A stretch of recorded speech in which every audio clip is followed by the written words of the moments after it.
Brave New World by Aldous Huxley. Dramatised for radio by Jonathan Holloway.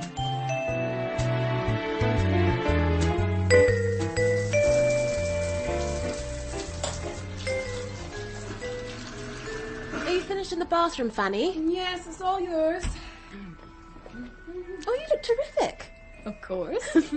I think I'm getting hairier. I'll use my removal cream. We are in a small flat occupied by two young women, student workers, who at the end of a normal day are getting themselves spruced up for the evening ahead. Listen to their happy voices. You would never guess what they do for a living, how they earn their bread, or how they expect to spend their leisure.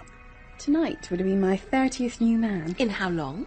There's 6 months since January. Very good. Erica Height did a whole escalator squash team in public last weekend. Gosh, she's such a show-off.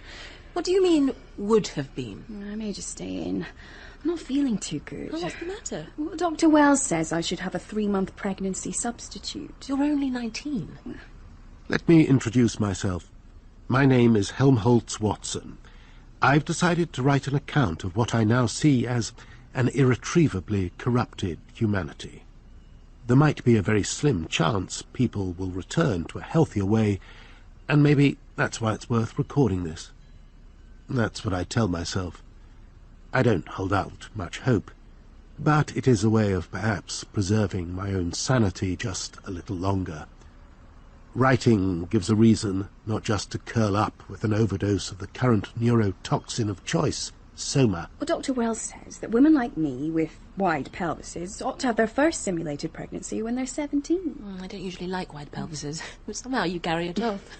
So anyway, I'm really 2 years late, not 2 years early. Are you taking your Ovarin? Of course. And your placentin? Of course, Lenina. I'm not a dimwit epsilon. It'll be a pain all weekend if you don't go out and have sex with someone. But if I do have a simulated pregnancy, I shan't be able to have sex for a whole 3 months. Oh, not nice. Doesn't bear thinking about. All the signs were there, but people didn't want to acknowledge them. Greed bent the post-Enlightenment West out of shape. A very few people owned the wealth, and they declared war on the intelligence of the populations of the developed world. America elected an amoral, aggressive gangster to the most powerful job anywhere. He let loose the dogs who turned civilization into a global cult of numbskull consumerism which would believe any rubbish as long as it justified breakneck consumption of sugar, drugs, and no-strings sex. I assume you're going out. Yes. Who with? Henry Foster. Why are you still going out with him? It's only been 4 months. 4 months is a lifetime. Surely you're bored at sex with one man. Well, no, actually. I'm not bored. I find it comfortable. Comforting. The director would be very upset. He and I did it last week. Oh, yes. How was it? Very dignified. Vigorous, mind you. Oh, good. But dignified. That's the best word. Although it's an everyday thing for us, I imagine you'll be confused. You see, for us now, promiscuity is the rule, not the exception. And there has been a deliberate process of blurring the line which used to separate childhood and sex. Sex is a proven commercial proposition. Childhood doesn't come anywhere near it in terms of profit. To be honest, I haven't been feeling very promiscuous lately. Well, there are times when I'd just rather not be doing it. But you've got to make the effort, even if you don't want to. After all, everyone belongs to everyone else. I have thought about it, and although I do find Henry a bit tedious, just having any old sex with any old man seems a bit pointless. Better the lover you know, sort of thing. Careful who you say that to. You won't exactly make yourself popular. Of course, you started all this. Relationships require effort, and that kind of stamina got lost in your quick-fix world, where electronic devices enabled everyone to scan their immediate surroundings for the opportunity of a spot of spontaneous, blameless carnality. Do you know Bernard Marx? You're not serious. Why not? He's an Alpha Plus. He's asked me if I want to go on holiday with him to New Mexico. I've always wanted to see the reservations. I could go on about how your time got scared of global warming and disguised a land grab as a war between freedom and theocracy, and how you pasted over the cracks with aggressive sentimentality, but I won't. His face doesn't really fit. People people say Bernard actually chooses to spend time on his own. I'm fond of Bernard. He's bright and sees through the gruesome gaiety of this world. He's the closest thing to a friend that I have. But sadly, I don't think he's got much strength of character. Well, I think he's clever and perceptive. There's nothing attractive about Bernard Marks. He's too small. He's not at all handsome. He looks like he didn't get enough oxygen when he was in the flask. He's got funny little feet, like a girl. And you know perfectly well what small feet mean. Oh, don't go on. He's got frizzy hair. Why would you want to be seen with someone like that? I think he's interesting. Bernard Marks has a thoughtful nature. And what's that got to do with anything? People will just think you're a bit stupid. You know what, Fanny? You've helped me make up my mind. Well, I'm stumped, but I suppose it's better than sticking with Henry. That really could get you into trouble. I was an unthinking, career-orientated fellow once, an escalator squash champion who'd had 640 girls in 4 years. Then the veil fell from my eyes, the niggling sense of wrongness took over. And now I am a secret dissident who wishes he wasn't, but can't help it. There's no mystery left in our brave new world, no chase, no alluring electrical charges skittering over the surface of tremulous, fractured conversations, human to human. No, it's perfunctory and desperately, depressingly, aggressively dull. Have you got some Soma you can lend me? I don't use it much these days. It takes the edge off. Really? I can't imagine having sex without it. I can't imagine anything without it. You will by now have realized I'm talking to you from the future. 100 years into the future, as a matter of fact. Yes. And thank you for laying the foundations of the reality I have to live with every day. Yes. Thanks a bunch.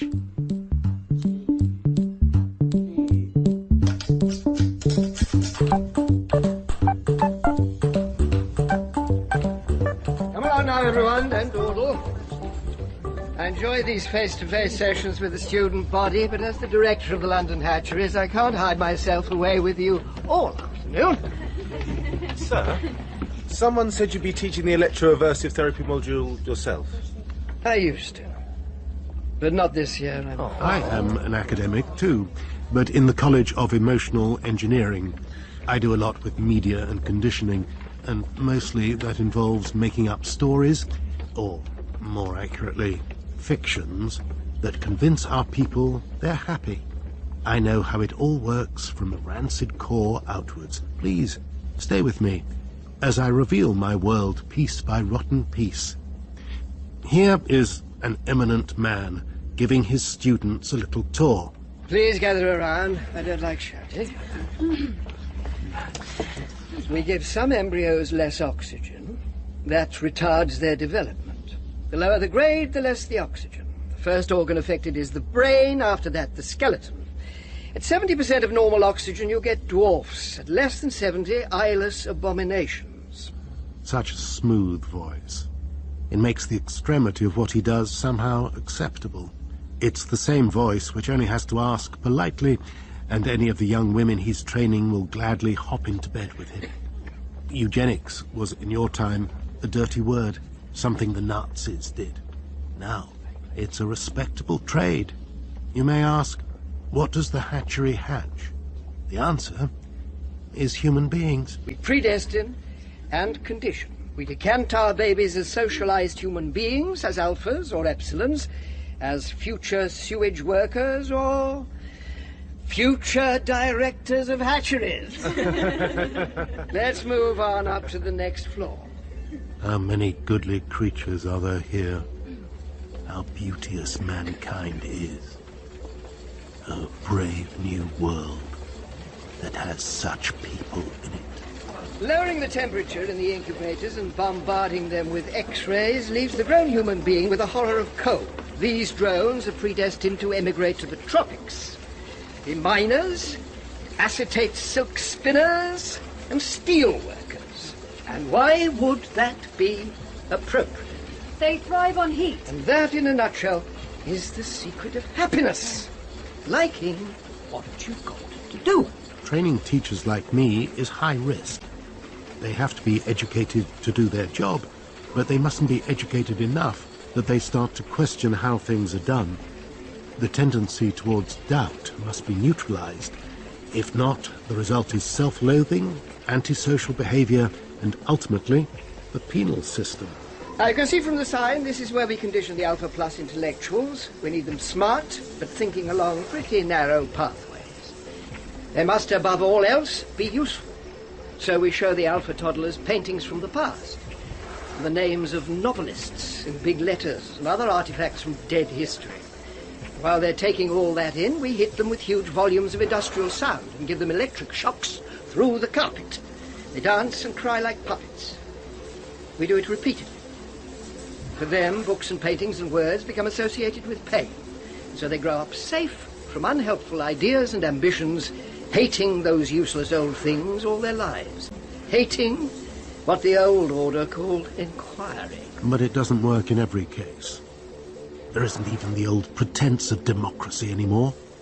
If you resist, you risk either being exiled to Iceland or banished to live with feral savages on reserves in America's far-flung places. The real world cloaks itself in a global system of ruthless nannying. Happiness and contentment are enforced with the threat of physical violence. The state arranges us according to a biologically determined caste system. Sex is now a compulsory recreation, and the idea that children might be born to a human mother is just appallingly embarrassing. Everyone belongs to everyone else. I hate this world, Everyone belongs but to am everyone impotent else. before its massive, pillow-like Everyone ministry. belongs to everyone else. Everyone belongs to everyone else. Apple, Everyone J.P. belongs Morgan, to Ford everyone Motor else. Corporation, Walmart, and Samsung. These great companies are now universally recognized as among the central figures in the creation of a stable social structure founded on commercial priorities of production and consumption. Director. No more questions, I'm afraid. We're on the clock now. 150 years after Ford's first Model T went on sale, the principle of sleep teaching was discovered. We play children's lessons quietly into their ears, night after night, from small communication devices. Elementary class consciousness and elementary sex form the bedrock of teaching the under 8s.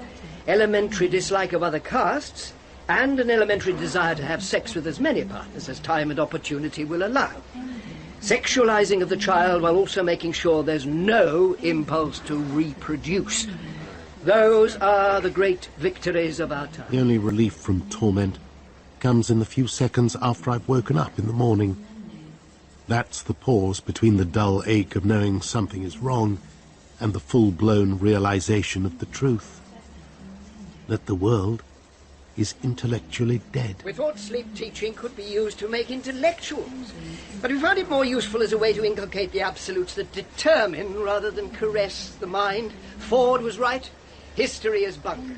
Thebes and Babylon, Knossos and Mycenae, Odysseus, Job, Jupiter and Jesus, Athens, Rome and Jerusalem, the cathedrals, King Lear and the thoughts of Pascal, Passion, Requiem and Symphony, all bunk and now all gone.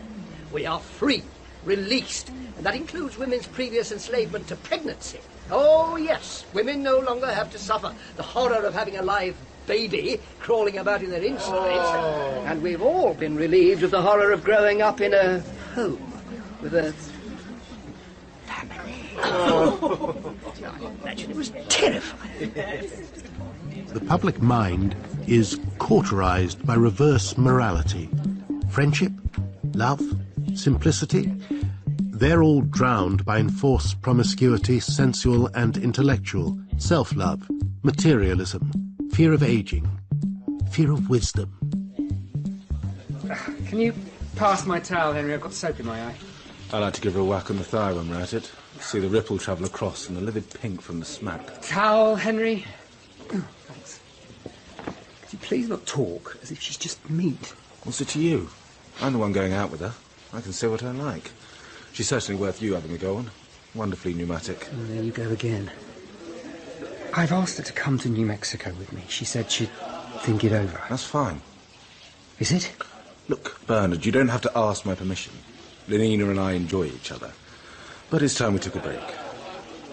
So, you're not getting possessive? Or... Don't be daft. Lenina is convenient, that's all. I'm being lazy. I just needed a shove to get me moving to pastures new. Just think what it must have been like when people owned each other. At least we don't have to meddle in the past. Unlike those poor archaeologists. What archaeologists? Oh, didn't you see it? They're on the news feed. Some poor bugger dug up a crucifix the other day. Heaven and immortality and all that. Yeah, quite attractive ideas, though. You're not serious. They were saps. And we just make do with Soma. Are you being sarcastic again?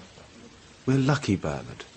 No old age. Hormones, blood transfusions. Yes, nothing wrong with that. We don't change or learn, and our personality remain in a steady state. Makes for a comfortable life. Until it's time for organ failure or dementia, and then we cart it off to a dying centre to be ogled at by school kids until we pop an artery. You mean you didn't enjoy those visits when you were a kid?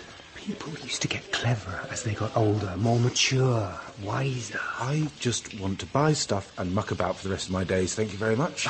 If you want to get on, you'll knuckle down and do the same. After all, what did the past give us? What did all that history add up to? The 9 Years' War, massive damage right across the globe, chemical and biological destruction. And now collaborative government across the entire world means we can spend anywhere and feel utterly bored all the time. I enjoy being bored. I like it very much. Very much indeed.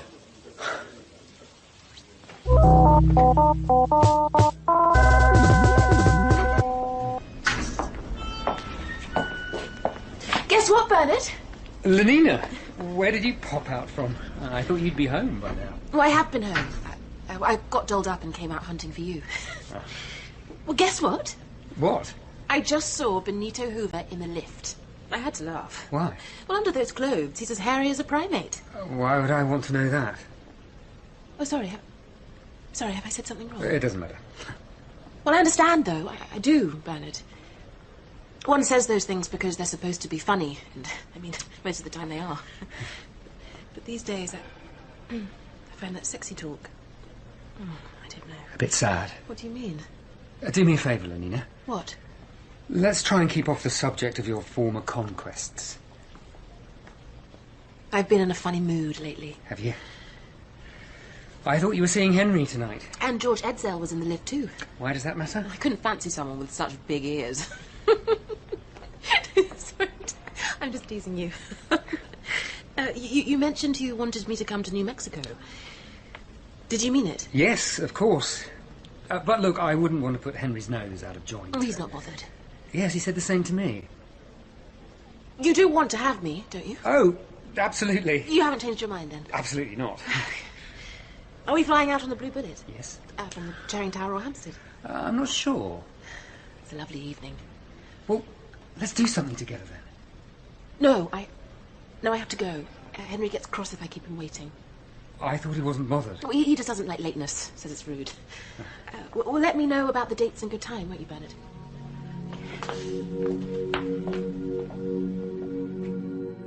My era takes no account of the price the planet pays for consumption. A small helicopter carves the heart out of the earth to make and run it.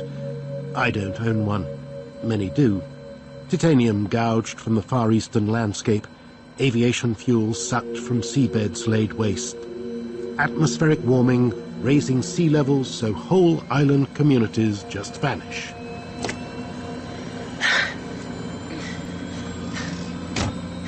4 minutes late, Lenina. I'm sorry, Henry. I got held up chatting to your little friend Bernard Marx. He's not really my friend. I mean, he's all right and so on, but don't run away with the impression we're close. Okay. Which way are we going? Hold on. There's a Red Bullet coming in from New York. It's late, too. Those Atlantic services are always late. I thought we'd do a different route this time. Out over Notting Hill, Willesden, Ealing, the Hounslow Feely Studios, then follow the Great West Road to Brentford, on to Stoke Poges for a round of obstacle golf. I don't like obstacle golf. All those electronic things that jump out and spin. I don't see why we can't just hit the ball towards a hole. You're sounding like a veggie. I bet you've never met one. Anyway, what's being a vegetarian got to do with it? Oh, history, art, ecology, veggie, it's all the same. Being awkward for the sake of it. Oh, keep your hair on. I only said I wasn't keen on obstacle golf. Don't tell me to keep my hair on. We have a social responsibility to play things like obstacle golf. Otherwise, the inventors and the manufacturers will be out of business.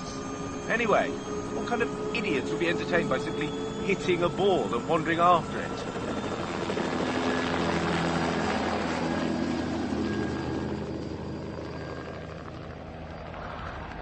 I asked my copter to be out of the hangar and ready by 7 o'clock. What's going on? Sorry, Mr. Marks, it's these Bokanovskis. Much worse than Epsilons. I have to take what's quoted. 7 identicals, small, black and hideous, as thick as 2 short planks. You tell them something and they forget before the words are out of your mouth. In your time, you very nearly achieved a situation where skin colour didn't matter. But the wars and the migrations came. Enemies were dehumanized through racial stereotypes, and the hatcheries shrunk brains accordingly. Ah, of course, sir. I don't mean you're like that. You're an alpha, after all. Just, A short one. Are you going anywhere nice? Nice. Are you saying you have to file a flight plan, which I don't believe you do? Well, actually, I do, Mr. Marks. Then write down I'm going to Propaganda House on Fleet Street. Whom shall you be seeing there? My friend Helmholtz Watson. He's an Alpha Plus and he lectures in the Department of Writing at the College of Emotional Engineering. Helmholtz? It used to be only Americans who suffered from the poor spelling of semi-literate officials, meeting them at Ellis Island and scrawling approximations of their names. Now the whole world has to put up with the gaffes of petty, low-caste officialdom. You look a bit flummoxed. Unusual name. I haven't come across it before. Do you want me to write it down for you? Would you? That would be very helpful. Helmholtz, my dear fellow. How have you been? Bernard. Oh, kept myself this side of suicidal. Just when you think you're getting immune to stupid people, one of them does something really awful. Last week, they were changing the office furniture around and someone found an actual book tucked behind some shelves. Erewhon, it was called. As you know, I love books. We were allowed restricted access to them when I was training. That's when I started keeping a diary. Shh, Helmholtz, what about the microphones? No, it's after hours. The acoustic people go home on the dot of 5. It's one of the many ineptitudes of totalitarianism. Anyway, instead of treating the book as a curio, they phoned the police, who came and put it in a sealed container ready to be incinerated. Is that someone's name? Erewhon? Bernard, think about it. What do you mean? Well, it's nowhere spelled backwards, isn't it? The writer's name was Samuel Butler. What was the subject of the book? Who knows? I caught a glance at the back cover. Dystopian, it said. Whatever that means. Right, I'm done. Let's get out of here. The press club? Ah, why not? Let's see if anyone interesting is in tonight.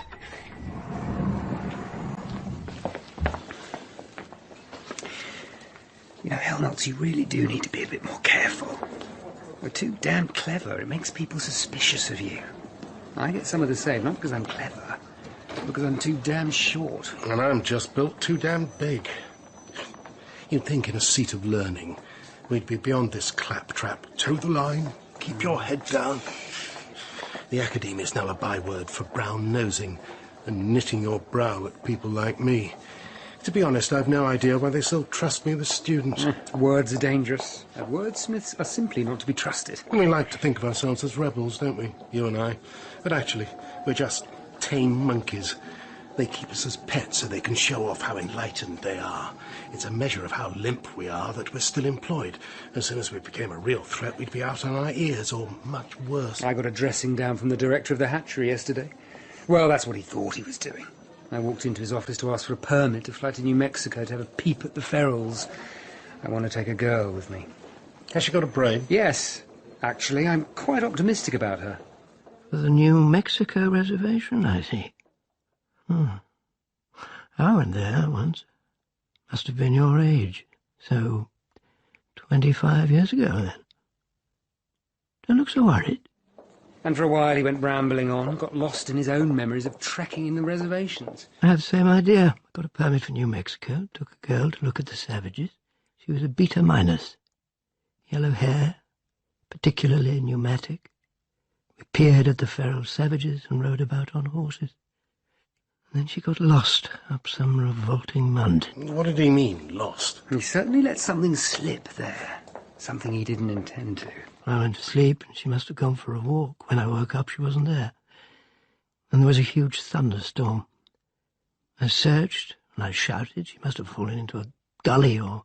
been eaten by a mountain lion. I dream about it sometimes. Fancy that. And then he seemed to come to. Woke up, sort of thing. Realised what he'd said. Don't get the wrong idea. There was nothing wrong about our relationship, nothing emotional or drawn out. And that's when he made a pathetic attempt to turn the tables by telling me off. I think I ought to take this opportunity, Mr. Marks, to say I am not at all pleased with what I hear of your behaviour away from work. I have the good name of the hatchery centre to think of. High caste staff must be above suspicion. So, he lost his marbles. Your director has an emotional side, then. If I hear any more about you behaving strangely, undermining the codes that forbid monogamy and free-thinking, I will transfer you to the hatchery's sub-centre in Iceland. Oh, yes. He thought he'd given me a dressing down, but I banged the door behind me as I went. And I imagine you swaggered a bit and whistled as you walked away down the corridor. I did, as a matter of fact. Bernard, you were warning me just now, but if you're not careful, that bastard's going to start a witch hunt. I'm not afraid. Well, you should be. You're fond of boasting and showing off your disdain to people who are too stupid to put up with it. At last, the lift's here. Professor Helmholtz, what a nice surprise. Yes. Dolores, isn't it? That's right. Dolores Schenectady. I'm in your second semester class on image manipulation. And who are you? Oh, you don't know me. What a coincidence, bumping into you, Professor. She's not telling the truth. We've been riding this lift for the last 20 minutes hoping to catch you. Why would you do that? We thought you might come and have a picnic supper with us on Dartmoor. No, I don't think so. I'm with my friend here. Oh, I'm afraid we weren't planning to share you with anyone else. We want to eat and drink and make love on a mountain. Both of us and just you. You're such a big chap. We want to try you out. Find out if everything is in proportion. And also, you're a bit thrilling, aren't you? Am I? A dark horse. Mysterious. An enigma. I'd like to be able to say you've had me. Me too. Here we are. Ground floor. Oh dear. Already? Afraid so. Now then, I've been looking forward to seeing my friend here. Well, the whole point was 2-on-1. I wasn't suggesting a double date. So we were. 2 of us. 1 of you. But if you'd rather go out with your friend, well, it's disappointing, but it's your lookout, I'm afraid. See you around. Thank you, I suppose. Goodbye, then. These young women. They're too awful for words. It's Lenina Crown. What? The girl I'm taking to New Mexico, her name is Lenina Crown. Do I know her? She's training at the Central London Hatchery. We're on different floors. You know, I really can't stand all this anymore. I've cut out all my regular girls. Of course, the Dean has made a fuss about it. You'll lose your post if you're not careful. But haven't you ever felt uncomfortable living like this? All the time. But to be honest, I don't know why. I've been working on some ideas. I think we weren't made for all this promiscuity. We're not instinctual creatures anymore. We're cultural creatures. We weren't made for some great natural world competition to spill our genes into every passing female. We've lost the sense of connection between sex and love and the great story of life. Our lives are like a series of bus stops. We get off at one for a while. Then get back on the bus and then get off at the next stop and the next and the next. There's no epic sweep to it. That's brilliant. Ah, great phrase. I want to write about it, but I don't have the tough words I need. Our language feels mimsy-pimsy in comparison to the way I believe people used to speak. Every now and again, you hear an unfamiliar word with thick, coarse contours, and it hints at a past when people could talk tough and think tough as a result. You look like you're in pain, Helmholtz. I need better words. More violent words. One thing I know for sure. I can't go on writing about nothing that matters. While I'm away. Away? Where? In New Mexico with this girl. Oh, yes. While I'm away, will you keep a lookout for me? What do you mean? I'm convinced the DLH said more to me about New Mexico than he intended. I don't want to get stabbed in the back in my absence just to let him off the hook. I'll keep my ears open. Call me any time, day or night, if you hear Iceland and my name in the same sentence. Come on.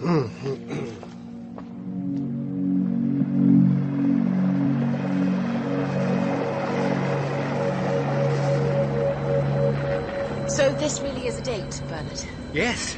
Well, yes. But a kind of a preliminary date. A sort of mutual test drive before we go all the way to America together. Where shall we fly off to this afternoon? Well, I was thinking about swimming at Torquay Country Club. And then maybe we could have dinner at the Oxford Union. Both of those are going to be very crowded. I suppose you want to play obstacle golf then? I'm afraid I find that a waste of time. Oh, good. I'm glad. Why? Because I don't see the point of it either. Say that again. Pardon? Why don't you like obstacle golf? All the electronic gizmos that make it so difficult are just silly.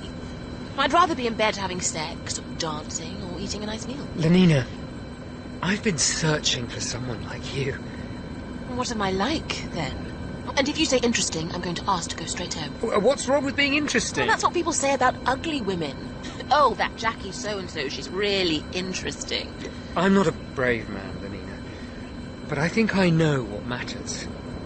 And I hope one day to find someone with whom I can share... Oh, I don't know.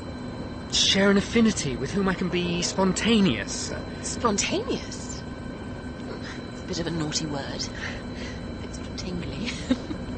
I like you using racy words like that. I know.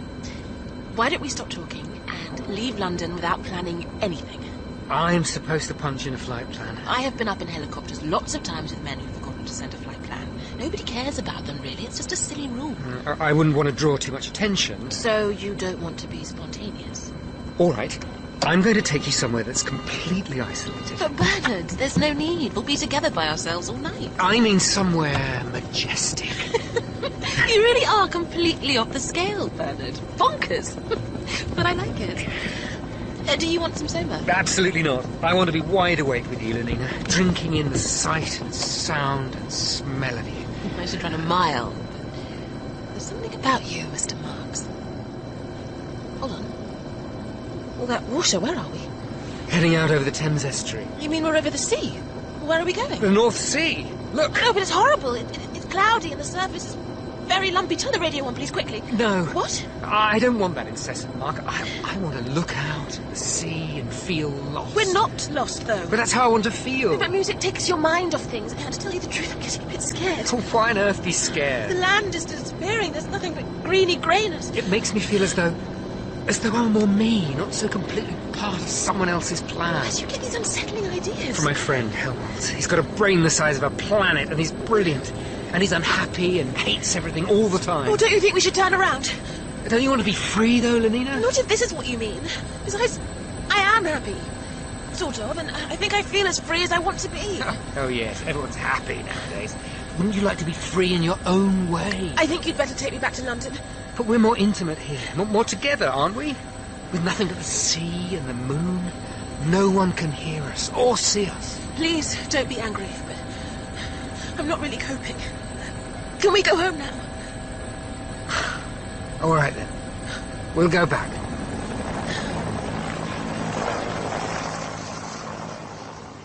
I've always had a bad feeling about Bernard. He's quite frail.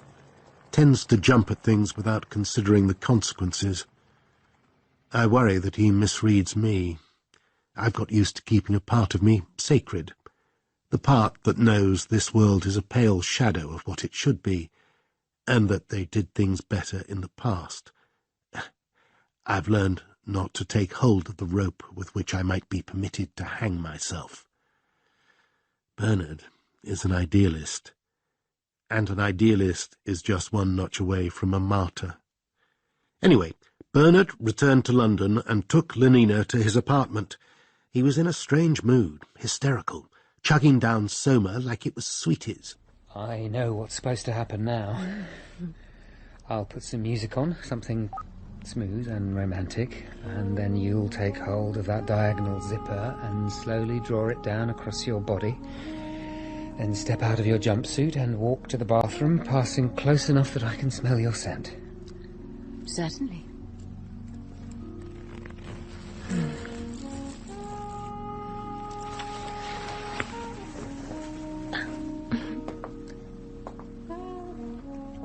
I am trying to behave as one ought to.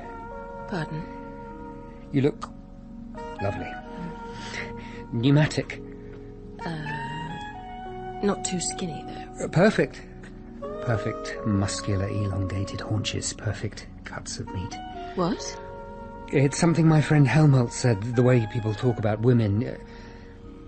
You know, I didn't want today to end in us just going to bed.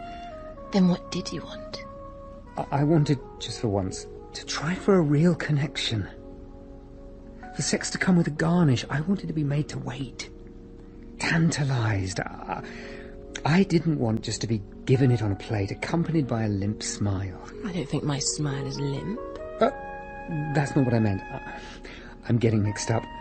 I want to build to a climax. I want to start from nowhere and get worked up. I want us to do it in a frenzied pulling and pushing at each other like savages. Oh, you poor thing. You're very romantic, aren't you? I don't believe that's an affliction. We're taught romance is degenerate. All the same, Bernard. I do like you. You have nice hands. I just wish you weren't so odd. Now, come on. I'll take the lead if you like. I'm in your hands. Bernard kept his word. A week later, he and Lenina rocketed across the Atlantic Ocean and were soon exploring a huge, utterly tasteless room in a New Mexico mid-range casino hotel, all mustard-coloured plastic and brown Hessian walls. Ah, you're here. I was waiting by the reception desk, but that's fine. And what do you need to talk to us about? You can't rush this sort of thing. Better safe than sorry when it comes to going out to the reservations. There's no actual danger, though? Not these days, no. The ferals, or savages, as you Brits call them, have experienced reprisals when they've gotten out of order. They're pretty amiable now. Mind you, you're in for a shock. There's no television where you're going. No hot water, even. Did you hear that, Lenina? I think I can manage. You mustn't come to the reservation unless you really want to. I've made up my mind. I think. Very well, then. All righty. So, ladies and gentlemen. Lady and gentleman. The Malpais Reservation covers 560,000 square kilometers and is divided into 4 distinct sub-reservations. Each is surrounded by a high-tension wire fence. What's the matter? I promised to telephone Helmholtz Watson. I just remembered. The reservation is supplied with current by the Grand Canyon Hydroelectric Station. Could we hurry up? I need to make a call. Upwards of 5,000 kilometers of fencing run around each sub-reservation, carrying a current of 60,000 volts. Really? How fascinating. Yes, Touching the fence will result in instantaneous death. There is, as you will have gathered, no escape from a savage reservation. I ought to make that call. Perhaps I should say there is no escape for those born on the reservation. And remember, my dear young lady, in the reservation, children are born. Oh, whoops. Do you really have to use that word? We're in a wild place, miss. Yes, they are actually born. Revolting as it may seem, those born on the reservation are destined to die there. Destined to die. That's fine. Let's stop there. I have to carry on, I'm afraid. If you ask me how many people live on the reservation, I have to say we do not know. We can only guess. About 60,000 Indians and half-breeds. Absolute savages. Our inspectors occasionally visit them, but otherwise they have no communication with the outside world. They still preserve such repulsive customs as marriage, if you know what that is. Families. No conditioning of the children of any serious kind. Monstrous superstitions. Christianity. Ancestor worship, that sort of thing. The use of extinct languages, Sunni, Spanish, Athapascan. There are ferocious animals, such as pumas and porcupines. There are infectious diseases, priests, and venomous lizards. How fascinating. My phone is ringing. I can't hear it. It's on vibrate. I'm just going to nip out. You two carry on. Uh-huh. So,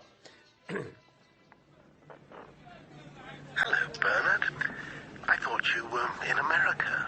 I am. But I needed to call you. You said the other day you were going to dig around to find out where I really stand with the director of the London hatcheries.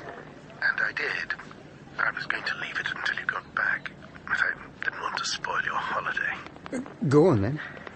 The director of the London hatcheries said something indirectly in public yesterday about you. What was it? That he's looking for someone to take your place.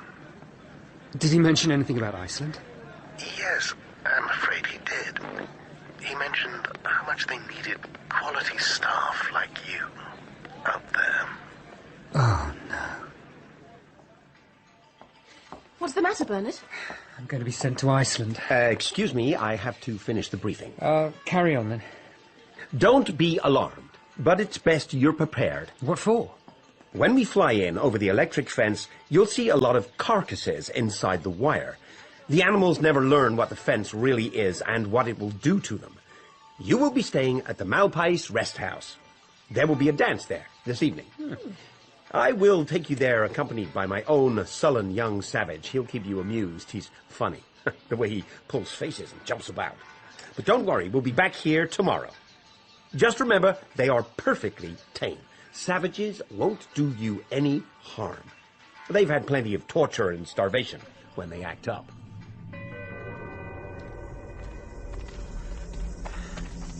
He absolutely stinks. He actually makes me feel sick. Who does? Our guide. What? I don't like his face. It's peculiar. Halfway between a Chinaman and an Asian. I don't like looking at it. And anyway, when he's going ahead, his back shows he hates us. Back? Well, can't you see? His back is making no secret of it. So what? We need him to get us to the village. Oh, he's got another whiff. And why did the helicopter have to leave us at the rest house? Why couldn't they fly us up here? I hate walking. You feel so small when you're on the ground at the bottom of a hill.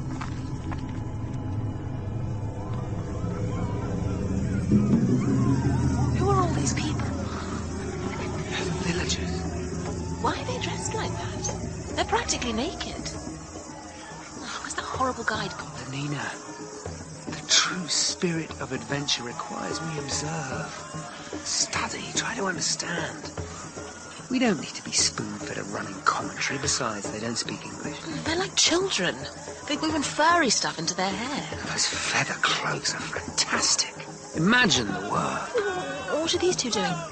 What do they think they're carrying? Snakes, I believe. Keep them away from me. There they go. Where's that sneaky, horrible guy chap gone? He's done this deliberately. He knows we weren't supposed to be left on our own. He went into that cave thing. Well, how can they bear to live like this? This is a prison, Lenina. You can't just leave. They've lived like this for centuries. I suppose they must have got used to it. No one has invited them into the civilized world. Look at that man on the ladder. He's so skinny and slow. With a terrible body like that, he should have the decency to cover up. What's wrong with him? Give me some soma. I don't have any. Well, you didn't bring any with you? No. Oh, great. And now what's happening? What are those women doing? They're feeding their babies from their breasts. It looks like a wonderfully intimate relationship, doesn't it? I think we miss out on not having mothers. And perhaps you'll miss out as well by not being a mother, Lenina. Yuck. Please, Bernard. I'd rather you didn't swear like that. You know, the M word. I confess I was jealous when I heard the details of their trip. I've not been to the reservations. I've not seen the savages firsthand. It's a regret. I would love to have been exposed to that decrepitude, the smells, the way other lives can be led. Bernard has his fascination with science, but I would really have liked to have watched Lenina's face, watched those layers of crudeness being peeled back. What's the matter with that? Is it a woman? She's got a huge thing around her neck. That's called a goiter. Oh, yuck. We did experiments on that condition. It's fascinating, actually. A goiter is a swelling of the neck associated with a thyroid gland that's not functioning properly. 90% of cases are caused by preventable iodine deficiency, which is a significant cause of intellectual disability. typically occurs on remote inland areas where no marine foods are eaten. It's also common in mountainous regions of the world where food is grown in iodine-poor soil. They should eat fish. The ocean is only an hour away by helicopter. I don't have helicopters. Well, someone should do something. Ferals don't matter. No one thinks their suffering is a problem. Well, it looks like a pretty big problem for her, and it's a problem for me having to look at it. He wants to take us inside to look at a dwelling. Oh, you must be kidding.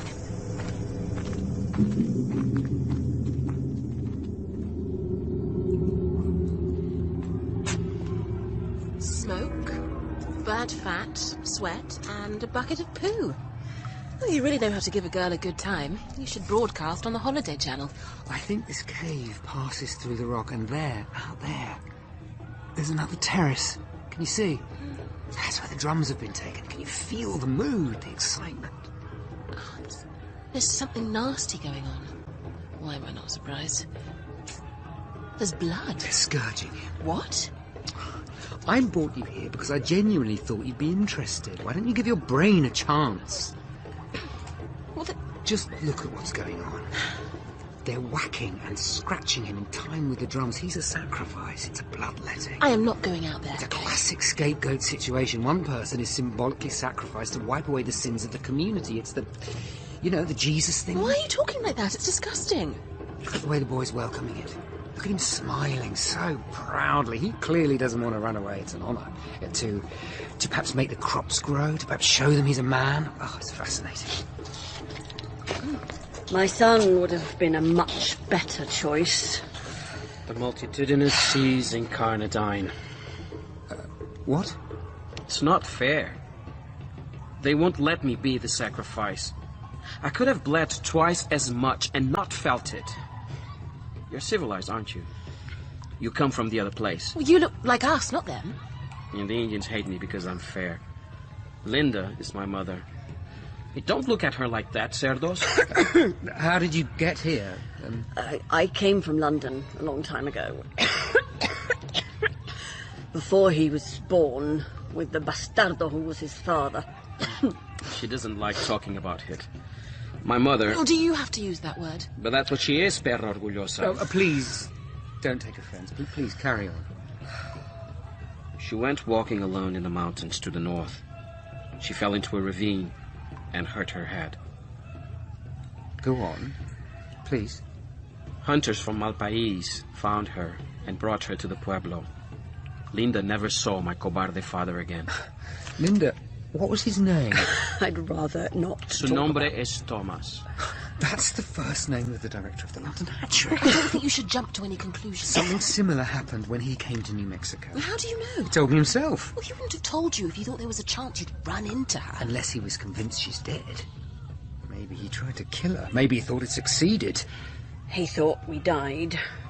Both of us. Him inside me. Sí. Muerto.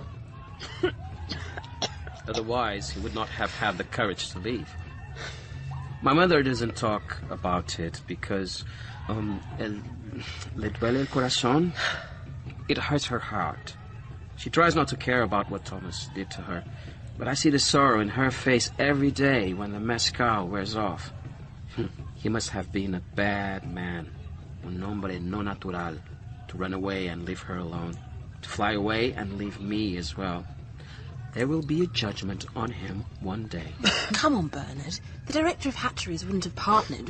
Slept with. Covered. Someone like that. You mean someone immensely fat, with lined face, sagging cheeks, 2 teeth missing at the last count, stinking of drink, and unwashed. Oh, my dear. Mi querida.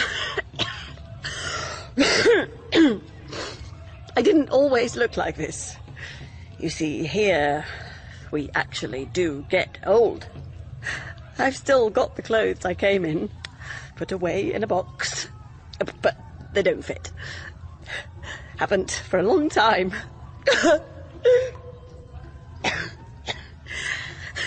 There's no soma here.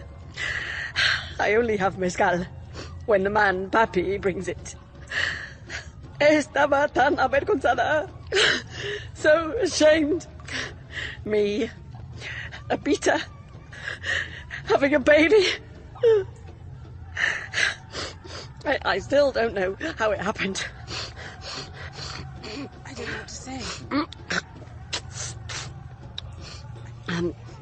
There are no handkerchiefs here, either.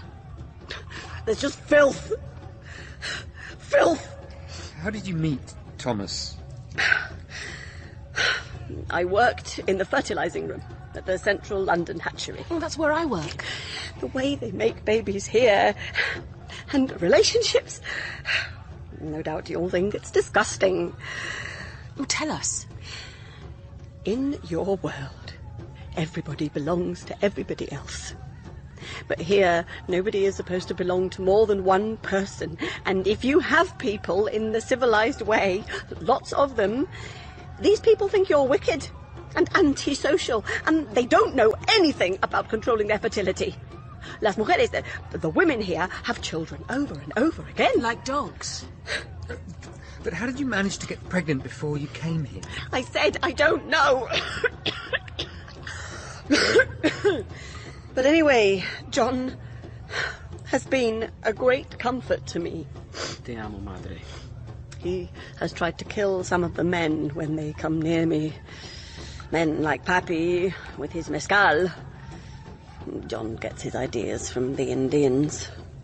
He has always spent time with them, despite the fact they don't like him. I couldn't condition him. I don't know how to. Don't you dare look down on us. Pardon? I've been watching the girl's face. You mean me?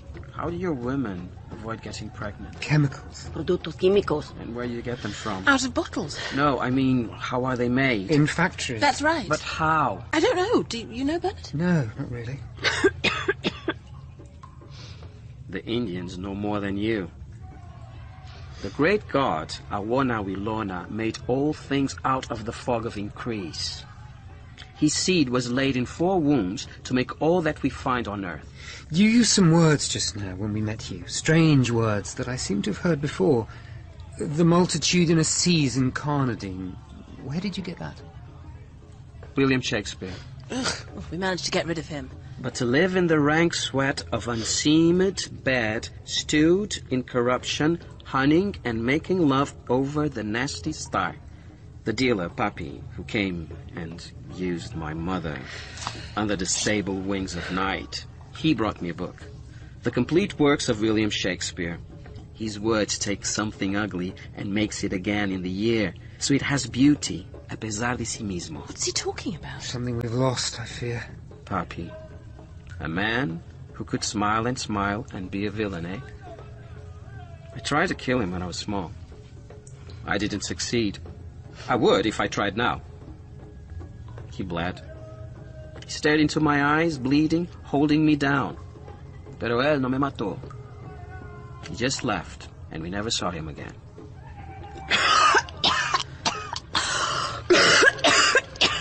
Are you all right? Is she all right?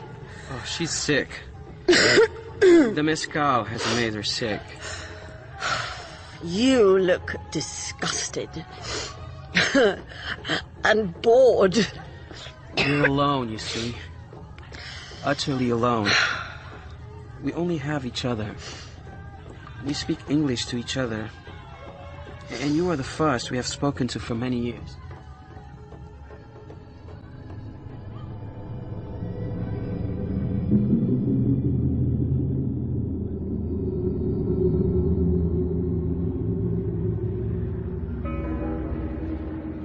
It's very good of you to speak to me, Master Vermont. You've told your story to 3 levels of administrators so far this morning and frightened the wits out of each in turn. Are you going to frighten the wits out of me?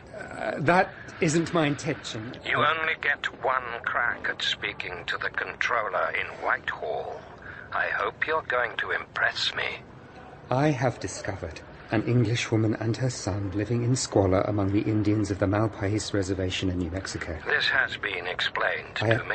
I have listened to their story, and I believe the director of hatcheries deliberately disposed of this woman. Possibly attempted to kill her in order to avoid a scandal. I want the woman and the boy recovered to civilization. I shall, within the next 15 minutes, send the necessary orders to the warden of the reservation. I would like you to proceed to the warden's office. I expect you to accompany them back to London. Oh, and Mr. Marks. Yes. I also expect absolute discretion in all matters pertaining to this affair. You will report directly to me and no one else. You will be given the number for my private line, and I expect to hear from you every day. Good morning. Now here's a comforting thought. The hands of all our 4,000 electric clocks in the Bloomsbury Central Hatchery's 4,000 rooms are showing exactly 27 minutes past 2. You are listening to the voice of the director of the London hatcheries as he addresses laboratory operatives in training. My name is Helmholtz Watson, and I am speaking to you from the year 2116. You are all dead. Western civilization has won wars that left it morally bankrupt. Children are no longer born, they are grown in glass vessels, their development interrupted so they'll fit into a ruthless caste system. Sex is everywhere, is for recreation, not procreation, and sits alongside obstacle golf as one of the essentials of a contented, emotionally retarded existence. Women are judged by their beauty and pneumatic performance in bed, their faces covered in orange colorant and eyebrows painted on. Fate continues throwing up those of us whose unfinished minds put us at odds with society. My friend, Bernard Marks, discovered that the director of the London Human Hatcheries, who you just heard, tried to murder his lover and her illegal unborn child in New Mexico 20 years ago. Bernard has brought mother and grown-up son back to London. The boy, John, is now a noble, upright, clear-eyed savage. Bernard plans to use John as a weapon against the director, and so prevent himself from being banished for his unconventional thinking. Efficiency. That is what provides the great certainty which guides our lives and makes us happy. We are, above all things, efficient in this hive of industry filled with the buzz of work. Everyone is busy, everything is in ordered motion. Under the microscopes, their long tails furiously lashing, spermatozoa are burrowing headfirst into eggs. Fertilized eggs are expanding, dividing, budding and breaking into whole populations of identical human beings. From the social predestination room, the escalators rumble down into our basement where the eggs stew in blood surrogate and hormones. The clocks are right, everyone has a place, and everyone stays at their allotted station in life. Good morning, Director. Good morning, Mr. Marks. Good morning, everyone. You sent a message for me to meet you here, Director. I understand you returned from your holiday in New Mexico last night. Yes. Is this convenient? I see you're teaching. Oh, not only convenient, Mr. Marks. Essential, I would have said. Ladies and gentlemen, and those of you working at the benches, would you mind paying attention for a moment? I'm afraid I have a painful duty to perform. This man who stands before you, this Alpha Plus named Bernard Marks, this colleague of yours, now an ex-colleague, has grossly betrayed the trust invested in him. His heretical views on sport and soma, the scandalous unorthodoxy of his near-monogamous sex life, these and other transgressions have proved him to be an enemy of order, stability, and, I'm afraid I have to say, civilization itself. I have determined to transfer you, Mr. Marks, to the most isolated hatchery we manage in Iceland. Now, before you clear your locker, can you think of any reason why I shouldn't do this? Yes, I can. Oh, then please share it with us. Certainly. But it's outside in the passage. One moment. Come in. Don't worry, everything's fine. Can you come? There he is, Linda. Do you recognize him? Well, I know you, Thomas. I would have recognized you among 1,000 people. But perhaps you've forgotten who I am. Don't you remember, Thomas? You're Linda. Won't you take me in your arms, Thomas? What's the meaning of this? Why have you brought this fat monster here? Is she sick? What are you trying to do, Mr. Marks? Won't you say hello? Be kind. Hold me. Get off! But I'm Linda. I'm Linda. You made me have a baby. Get away from me! I've never seen you before. It wasn't my fault, Thomas. I always did my drill, didn't I? Didn't I? Didn't I, you scum? I don't know how you managed to get me pregnant, but you did. Stand back. It has been awful. But our son has been a great comfort to me all the same. John! John! You are my father. My father. I don't know what you're playing at, Mr. Marks. I have no idea who these people are. This is not my son. I do not have a son. This is some plot you've cooked up to save your skin. Isn't it, Mr. Marks? Bernard's plan worked perfectly.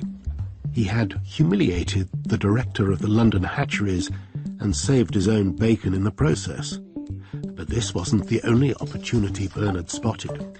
John the Savage was a ticket to a new future for the diminutive Bernard. He could become the young man's keeper, agent, manager, having already used the scandal of Linda's pregnancy and attempted murder to make contact with Mustafa Mond, the resident world controller of Western Europe. He now had the ear of the most powerful man in England. What couldn't he achieve if he set his mind to it? But Linda was a complication. Taken out of the dry New Mexican climate, she quickly deteriorated. We're giving her soma instead of mezcal. She's taking as much as 20 grams a day. What's going to happen to her, Dr. Shaw? Well, that dosage will finish her off in a month or two. One day the respiratory centre will be paralysed. No more breathing. Finished. And a good thing, too. If we could rejuvenate her, it would be different, but she's too far gone. But, Doctor, why are you giving her soma if it's shortening her life? She has no serious occupation, Mr. Marks. No contribution to make. So, which is better? Keeping her sober and miserable, or giving her a few weeks of dreamscape holiday? It's not right. Well, first of all, it's not for you to say. Unless you have a degree in clinical medicine secreted about your person. Do you? I thought not. Linda is a scientific resource. She's a specimen we must study. We don't get her kind anymore. It's true, we can't rejuvenate her. But I, for one, am very glad to have this opportunity to see an example of senility in a human being. Thank you so much for calling me in. Now, please, leave her to us, Mr. Marks. Bernard's companion, Lenina Crown, was still reeling from her trip to New Mexico and its vision of a different society that prized fidelity and in which babies were born from their mother's wombs. She was confused. Her particular intelligence soaked up new possibilities while it went to war with her conditioning. Bernard says I can meet your savage next Wednesday. I assume that's okay.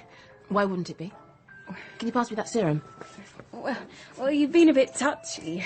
I weren't your friend. I'd say possessive. Why would I be possessive about John? I had to have sex with Bernard in order to fix up the meeting with the savage.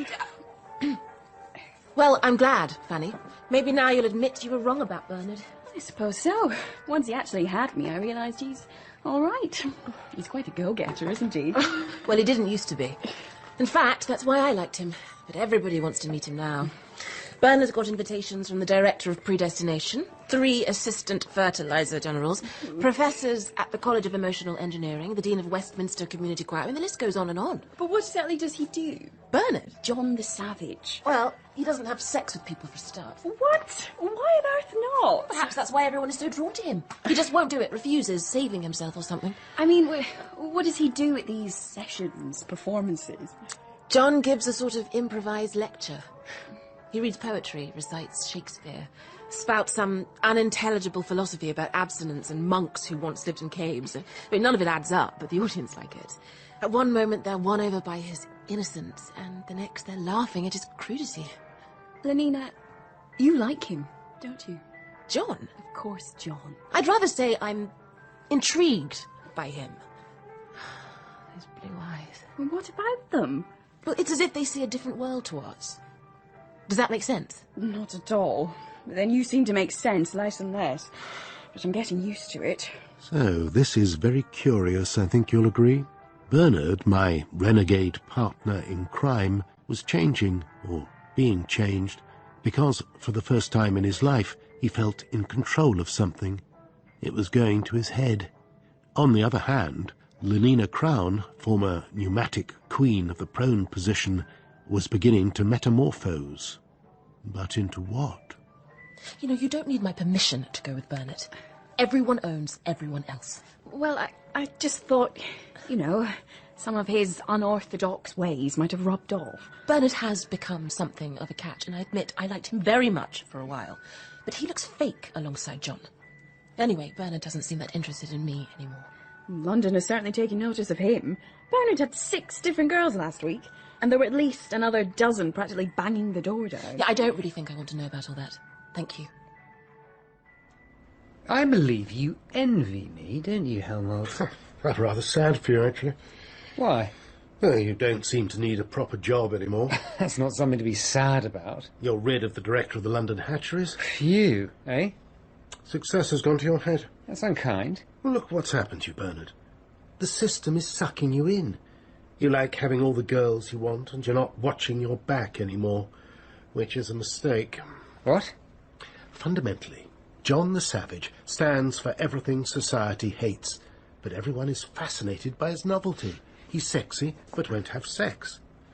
But what's certain is one day, quite suddenly, that's all going to change. The world order requires John's novelty should wear off, and when that happens, you'll be left up the veritable creek without a paddle. Why shouldn't I just enjoy it? Well, I suppose, if I'm truthful, I just feel deeply sorry at the way you're suddenly reconciled with a world which up until now you found revolting. Wrong again. I'm no friend of the world order. But there's a different tone in your voice. What? You aren't blustering as much.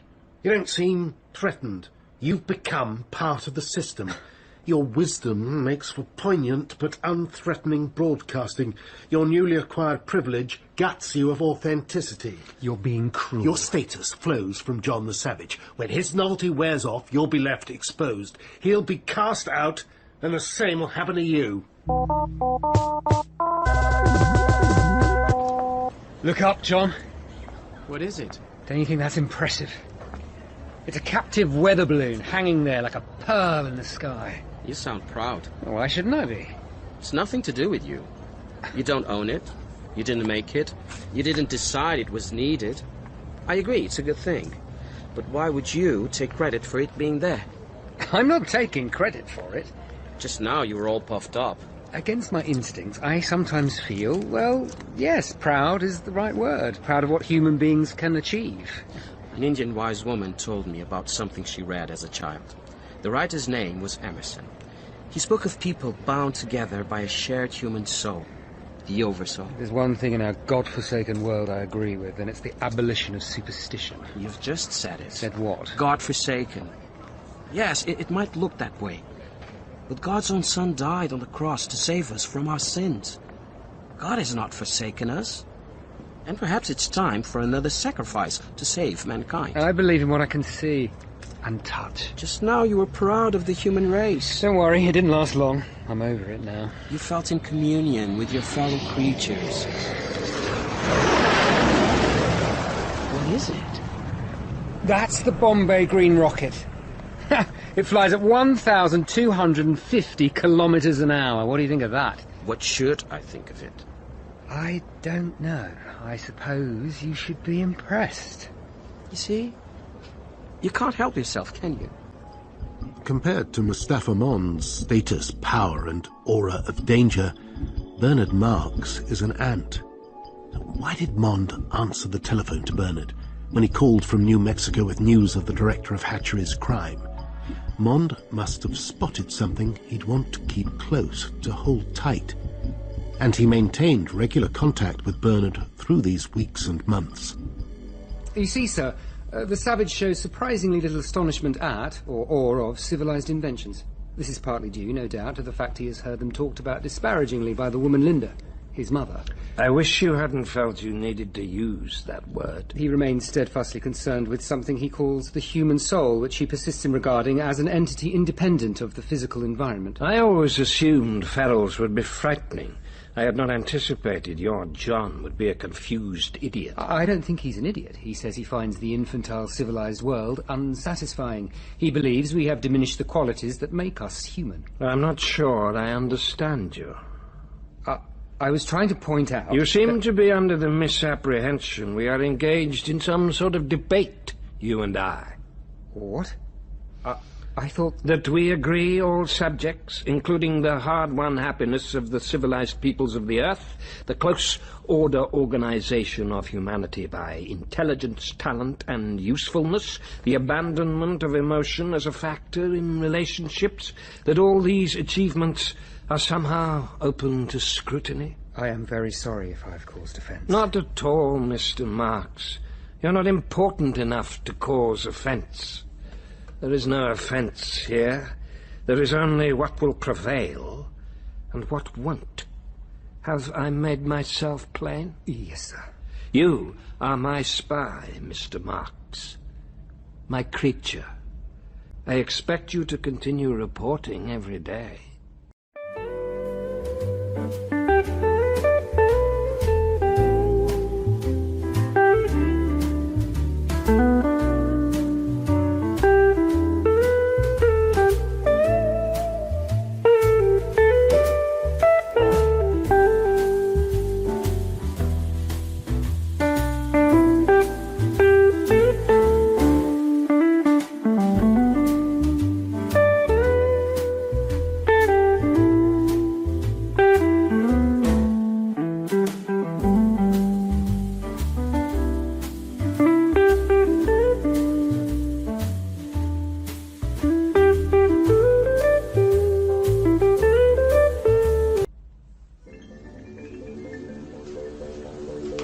Welcome to the factory, Mr. Savage. That's not my name.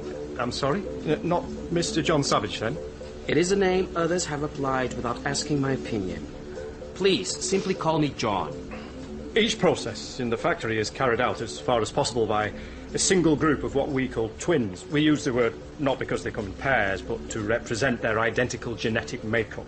The official title is a Bokanovsky group, named after the scientific pioneer who invented the process of their fertilization. You will see 83 black Bokanovskys with broad, short skulls, practically noseless. Then deltas taking care of cold pressing. 56 spindle chuckers working on machines manipulated by 57 aquiline-featured, ginger-haired gammas. In the assembling rooms, the dynamos are being put together by 2 sets of gamma plus dwarfs. Oh, brave new world. Pardon, Mr. Brave Savage? new world that has such people in it. I assure you, Mr. Savage, we hardly have any trouble with our workers. We tend to... I've heard enough. Where are you going? I have the courtesy tour all set up and the refreshments... Please, where's the nearest restroom? I'm going to be sick. Voice message to Mustafa Mond, personal voice account, security level 2, daily report. The Savage refuses to take Soma himself and seems much distressed because the woman Linda, his M, remains permanently on a Soma holiday. It's interesting that in spite of his M's senility and the extreme repulsiveness of her appearance, the Savage frequently goes to see her and appears to be much attached to her. This is an interesting example of the way early conditioning can be made to modify and even run counter to natural impulses. In this case, the impulse to recoil from an unpleasant object. Our society shares something very profound with those that have gone before. It is always necessary to educate a small slice of society to a much higher level than the rest. We need logical, trained, but creative minds at the helm. This carries a risk. I, and to a degree Bernard as well, we're examples of what can go wrong. Train a mind to be inventive in a crisis, and you risk that a minority will go rogue. That minority will be solitary, weep for the human condition, and travel in a mist of melancholia. Good afternoon, Mr. Savage, Mr. Marx. Good afternoon, Miss Keats. Please, my name is not John Savage. It is simply John. I see. Please don't take offence, Miss Keats. Thank you for welcoming us to Eton Upper School. Mr. Marx, it is only correct this school of schools should celebrate the arrival of such a distinguished stranger in our midst for the purposes of learning about ourselves. It is easy to forget how modern society overcame the past. And if we are to relish the present, we must see the past for what it was. And here is the blue-eyed, living and breathing past. Do you have many what you call twins here? Oh, no. Eton Upper School is reserved exclusively for the decision-makers of the future. Upper caste boys and girls. One unique egg, one unique adult. It makes educating them much more difficult, of course, but as they'll be called upon to take huge responsibilities and deal with unexpected emergencies, it cannot be helped. Miss Keith, if you're free any Monday, Wednesday or Friday evening, I would love the opportunity to talk to you about how I discovered John.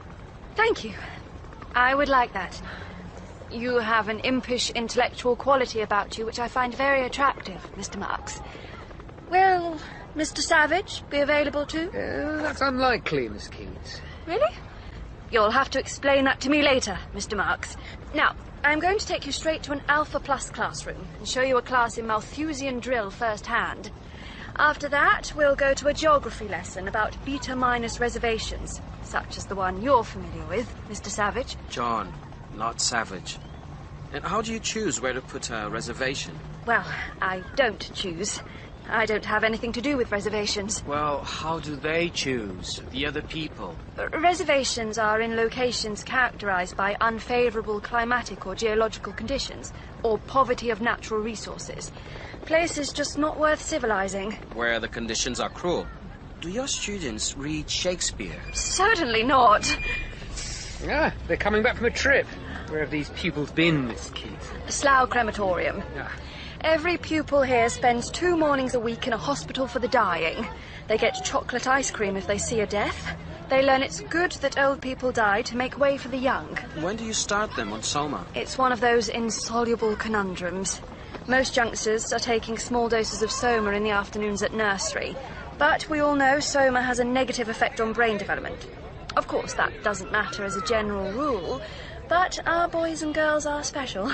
We hold off on Soma until physical development has done most of the work by itself, around the age of 14 years. Now, if you'll follow me, please.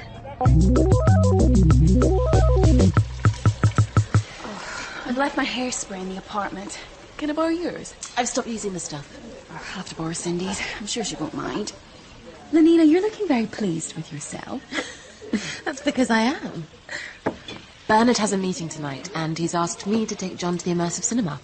I'll have to hurry if I'm going to be on time. What's he like? In truth, far too thoughtful. It's quite disconcerting. No, what's he like in bed? I wouldn't know, Fanny. You're joking. Surely you don't mean Look, that you...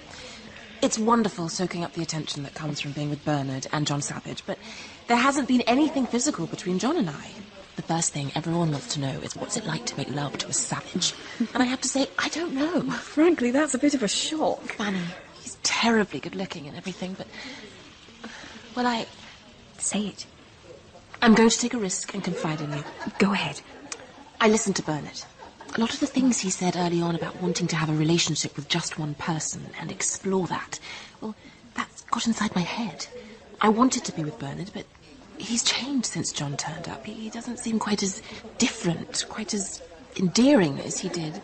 Not quite as brave, sort of thing. And you're not making sense. I mean, I don't simply want to jump on top of John Savage.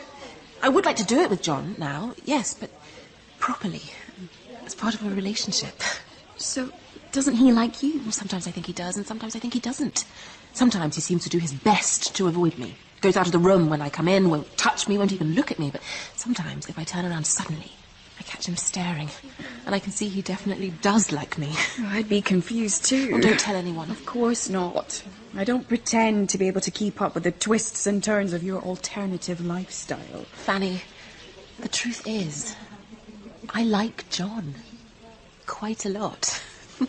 More than I think is normal. I don't want you at home tonight. No problem. I'll pick someone else up, no doubt. Later that same night, ... The technical term for which is an ellipsis. Is there something wrong? Didn't you enjoy the film? No, I didn't. Well, I thought it might get you in the mood. Was it because of the people staring at you? No, I'm used to that now. Well, what then? What have I done wrong? I don't think you should watch things like that. Things like what, John? Well, that woman, she was trying to get away from all those bad men. Then they caught her and they all ravished her. Yes, but she enjoyed it. Not to begin with. But she realised how good it is that all those men wanted her. But the girl acting... Most people would say she's lucky. Is that what you really think? I don't understand. I was watching her face. She was pretending to like it. Pretending that each man made her more and more happy. She gasped and whimpered and trashed around as if they were driving her into a frenzy. But that wasn't what I saw in her eyes. What did you see, John? Loneliness. Fear. Indeed, sadness deep down in the pools of her watery eyes. What they did to her was horrible.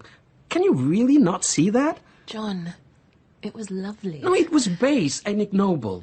And it makes me feel dirty because I watched it. I don't know what you mean. Why do you go out of your way to spoil things? No, I don't. It's just that everything is around the wrong way. The world has turned backwards on itself. There's no substance to anything. Everything is made to wither the instant someone buys it. And so you have to buy more of whatever it is. And permanence, ideas, they've become dirty words when they should be virtues. Look, John, you're terribly good looking.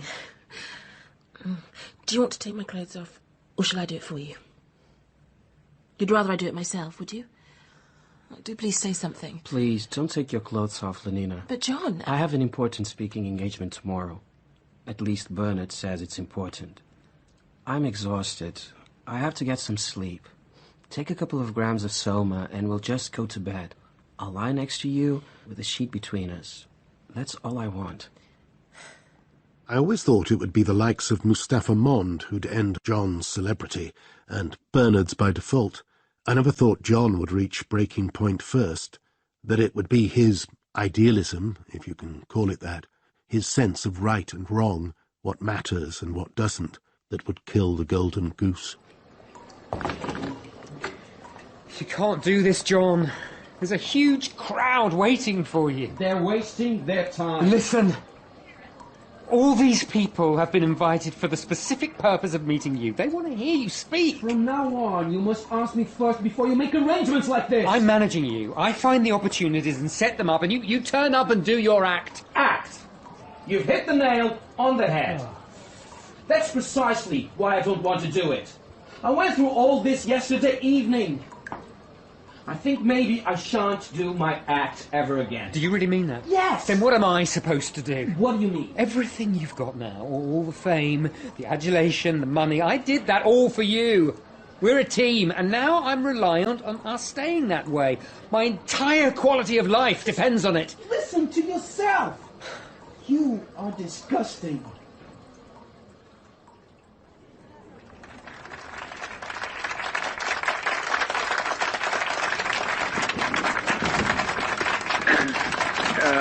Thank you all very much for coming along tonight.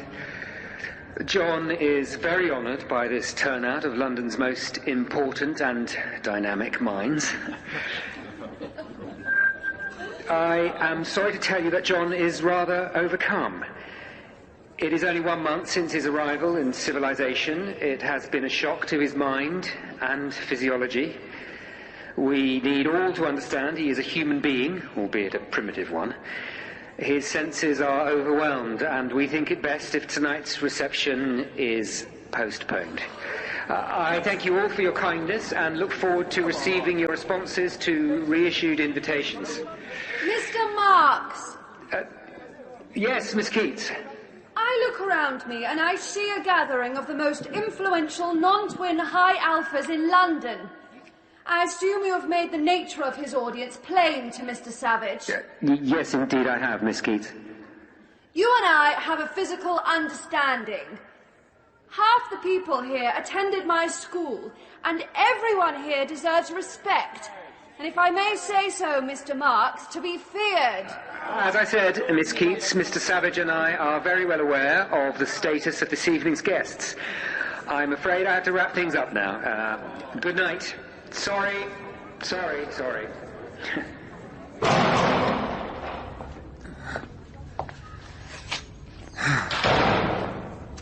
Bernard, what's happened? Oh, Lenina. Where's John?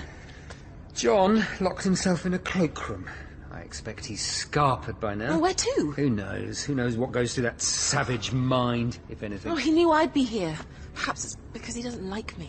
Don't be sad, Lenina. Hey, where did you come from? I came home early this morning, long before I had to leave for work, hoping I'd catch a look at John Savage, Starkers. But he'd already gone, hadn't he? And you wouldn't say what happened last night. When you left today, you had a strange air about you. I was concerned. Are you a charlatan, Mr. Marks? Pardon? This whole John Savage fable has been very good for you, hasn't it? Well, lots of women have gone with you who wouldn't otherwise have done. John Savage is your own personal performing animal. Roll up, watch the savage dance. What? I know someone who was working in the embryo store at the time you were grown. She said it's absolutely true about alcohol getting into your renal feed by mistake. You're not even a real alpha, are you?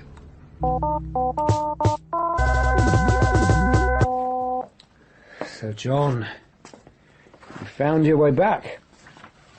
I can smell it. What can you smell? Lenina's perfume.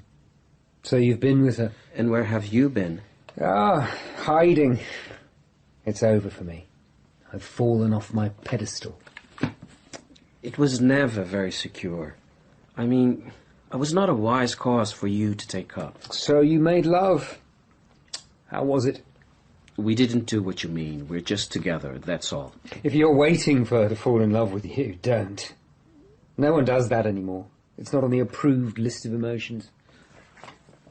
There's a message on your machine. Your friend Helmholtz. I wanted to talk to you because I am so very excited. You're Mr. Savage, who isn't a savage at all. I saw a video feed of him at some event you took him to. He was reading poetry. He gave a celebration of passion, solitude, loyalty, indeed love, even. He's very inspiring. I feel as though I'm beginning to have something to write about. I want to meet your Savage. I like that word, by the way.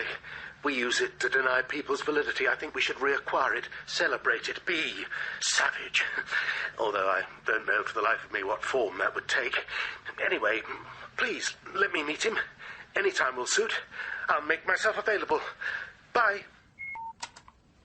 Would you meet him? Why not? You wouldn't run away and hide like you did today? Well, it depends what he's like. I mean, I'm not your pet, and I have stopped acting like one.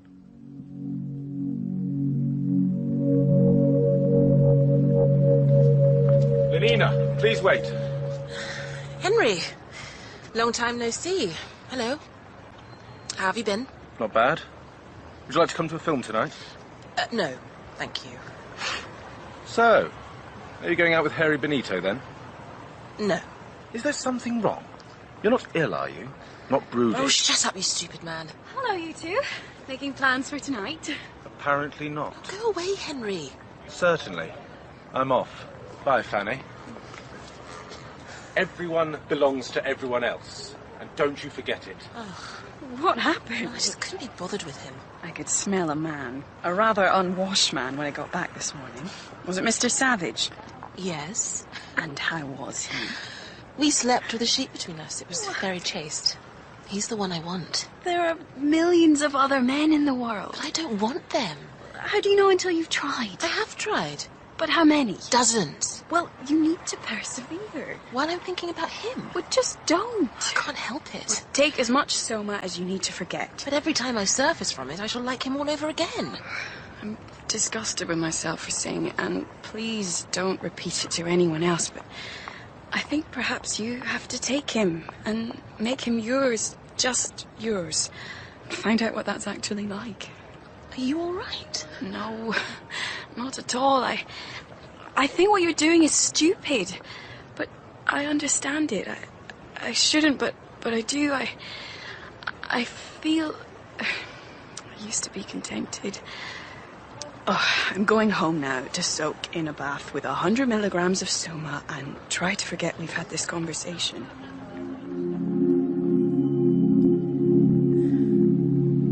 You don't seem very pleased to see me, John. Don't I? Actually, I'm delighted.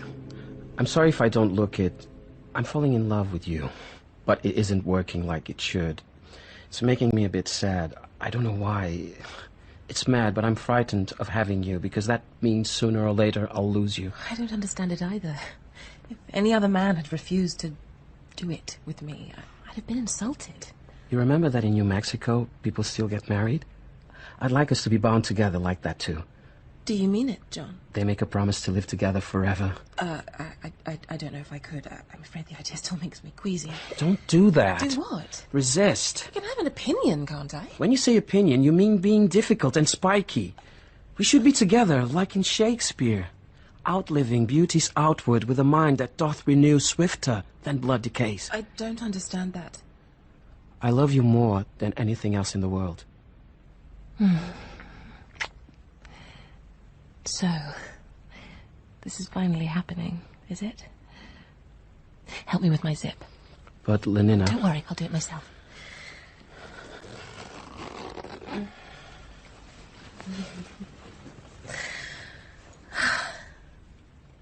Look, John. Look at my body. I'm generally considered not bad. What's the matter, John? I can't do this. Why on earth not? What's the matter with me? I can't have you in the knowledge I'm just going to lose you again in a few days, months. Stop going on about the end of our relationship when it hasn't even started. So suddenly, all those other men don't count. What? Yes, that's right, they don't. All that shallow lust. Exchanging liquids as if it doesn't mean anything. Oh. How many men have you had? No, don't tell me. I don't want to know. I do, but I don't. Oh, please don't hurt me. That's a stupid thing to say. Why would I hurt you? It's you who's hurting me. I haven't done anything. Oh! I'm Lear, you're Cordelia, the one he cares most about and whose actions cause him the greatest pain. The ran goes to it, and the small gilded fly does lecher in my sight. The soiled horse goes to it with a more riotous appetite. Down from the waist, there's centaurs, the women all above. There's hell, there's darkness, there's the sulphurous pit, burning, scalding, stench, consumption, fie, fie, fie! John! Oh, thou weed who art so lovely fair and smells so sweet that the sense aches at thee. I don't understand. Don't you dare hit me again. You deserve it. Was this most goodly book made to write whore upon?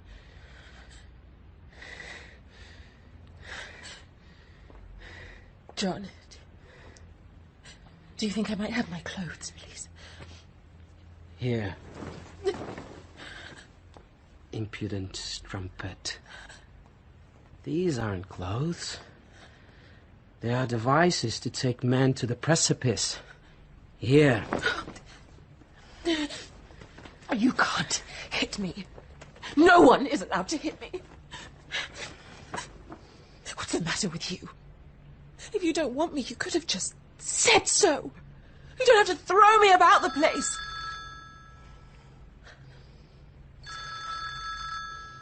Aren't you going to answer? Hello. Yes, I am. Yes, Mr. Savage speaking. But is it serious? Is she really bad? Where has she been taken? I'll come at once. 3 Park Lane. I'm coming. Linda has had some kind of attack. Apparently she's unconscious. They've taken her to an address at 3 Park Lane? That's the Park Lane Hospital for the dying.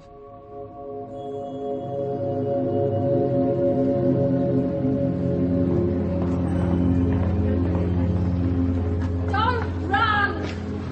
What's the matter with you? Why are you in such a hurry? Is there any hope? Who for? My mother. Now then, you won't put up with that sort of language in here, not at all. We create a thoroughly pleasant atmosphere here. Linda, my mother. Is there any hope? That filthy word again. Answer me. Do you mean hope of her not dying? Yes! Of course not, you fool. When someone is sent here, it's precisely because there is no hope, as you call it. Take me to her. If you must. Though why you'd want to, I have no idea. Yeah. Ugh. She's enormous, isn't she? And the stink. My nurses haven't been able to stomach washing her. How could someone let themselves go like that? Anyway, I haven't got time for this nonsense. I have a batch of Alpha Plus children coming in shortly to watch some dying. Your, Linda will die at any moment. They've been told they'll see her go.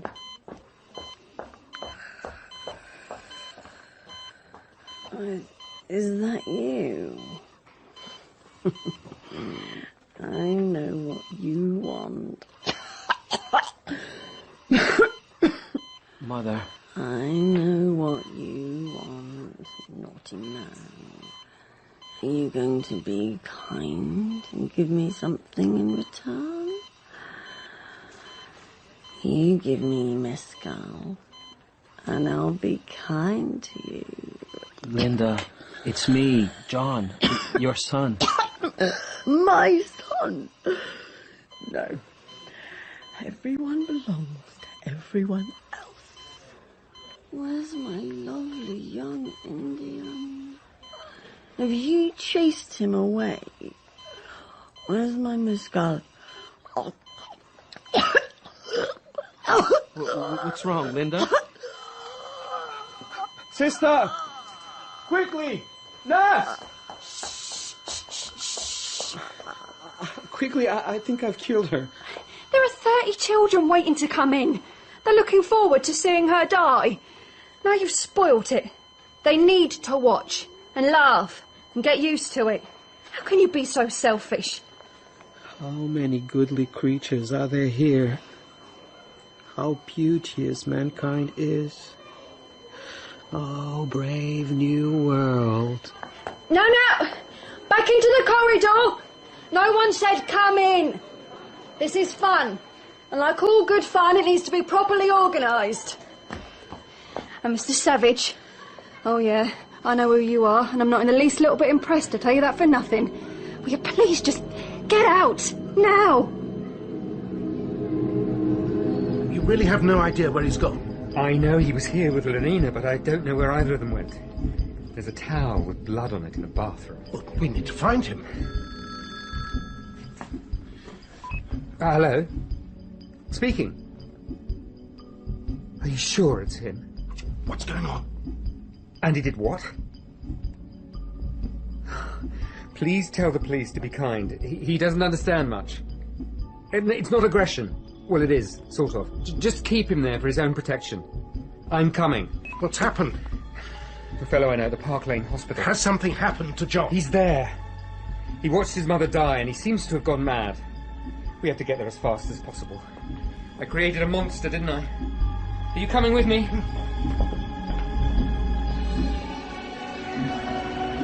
What's the matter with you all? Do you like being slaves? Do you like being babies? Told what to do? John! Man, he's gone off his head! Good luck to him, I say. Never experiencing the great emotion. John! Excuse me. Please, move! Of civilization. John, come down! You've been numbed into a flat world of middling sexual pleasure. Excuse me. Without the spite of desire and self-disgust. Wantonness and Close to regret. breaking point. They'll kill him. They'll just pull him down off that wall and stamp him to death. Out of my way! Your life. Move! Be free! Hello, John! I'm Helmholtz. I want to be free.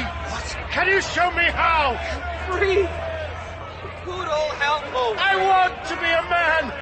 I want to know the extremes of emotion, of pain, regret, thwarted ambition, lost love. I want them all firsthand. Hear what he just said. He wants to become a human being. Don't you lot want that as well? All right, you two. You've had your fun. Well done. Everyone's got the message. Time to go. We need to get out of here. This is an illegal gathering. You are hereby given notice your usual rights as citizens are suspended. Everyone is required to lie down to be handcuffed. Soma sting gas will be administered. Soma sting gas Helmholtz. will be administered. John, you madman. We have to get away. Now! You were told to stand still. Run! Run! I can't see. I can't can't see! You were wrong. You alphas, you don't get it, do you? See this? I'll stripe you across the face with it if you move again. This here in my hand. This is the truth, and don't you forget it. My friend, please calm down. Everyone has the right to an opinion. But remember, everyone also belongs to everyone else. You've had your chance at some free will, and time's up. You will all be transported to an emergency reconditioning centre and released when the doctors feel you're ready. The police didn't do exactly what they said they would. The public were taken away for re-indoctrination. The three of us were transferred to an hotel where we were watched while we showered and dressed in clothes provided. Those dreadful rayon clothes with zippers that are so depressingly uniform. We were then transferred by luxury vehicle to the office of Mustafa Mond, 500 feet above the streets of Westminster. So you don't much like civilization, Mr. Savage? Savage is not my name. Can we move beyond matters of administration? It's not a matter of administration. It's a matter of my name. John. My name is who I am. And no, I don't much like your civilization, Mr. Mond. That's very disappointing. Surely there's something you like? Well, there's a lot of music. Sometimes 1,000 twangling instruments will hum about my ears, and sometimes voices. You've read it too? I thought nobody knew that book in England. It's prohibited to all but the select few, the children you met at Eton Upper School. Miss Keats said they didn't teach it. She lied. The ideas, the way of seeing it encourages... It's very dangerous, only for the trusted few. That was always the case with art before we became properly civilized. 100 years ago, some people pretended it was for the herd, but they still kept it mostly to themselves. Anyway, no one's officially allowed it. It's prohibited by law. But as I make the law, I can speak it out loud. You, on the other hand, do not make the law, and so can't. But why prohibit it? Mr. Watson, have you forgotten your teacher training, your rules of intellectual exclusion? You are an employee of an academic institution, and within that world, if you want to remain employed, it is required that you do as you are told, while maintaining the facade of free thinking. But free thinking must not actually intrude, must it? That's the iron truth behind the rayon fist. Even if the words are simply beautiful. I have observed myself. I know that I think in words, and the words I have and don't have determine the boundaries of my thought. I want beautiful words because I want more chances to think new thoughts, to make new combinations and get new answers. We are talking about old words. We don't have any use for old things here, particularly when they're beautiful. The Chinese got it right back in the early 21st century. If only we'd taken notice of them sooner. Harmony, they called it. And it was all smiles. Thankfully, we saved ourselves eventually. Excuse me, Controller. Oh, you've found your courage at last, Mr. Marx. Not really, but I wanted to ask. What would be wrong with making that book, Shakespeare, commonly available? People could make up their own minds whether or not to read it. It would be a waste of resources. Why? Because it would not make a profit. Reading? No one does it voluntarily anymore. There's too much else to do, for which one has to pay. If you don't have to pay, it can't be worth anything, and paying is what keeps the world turning. And anyway, they would not understand those words now. They'd regard them as obscure, boring, stupid. All right, then. Here's a question. Why do you make the stupid ones at all? The gammas, deltas, and epsilons. Why don't you make everyone an alpha double plus? Because we have no wish to have our throats cut. A society of alphas couldn't fail to be unstable and miserable. An alpha-conditioned human being would go mad if he had to do epsilon semi-moron work. The optimum population is modelled on an iceberg.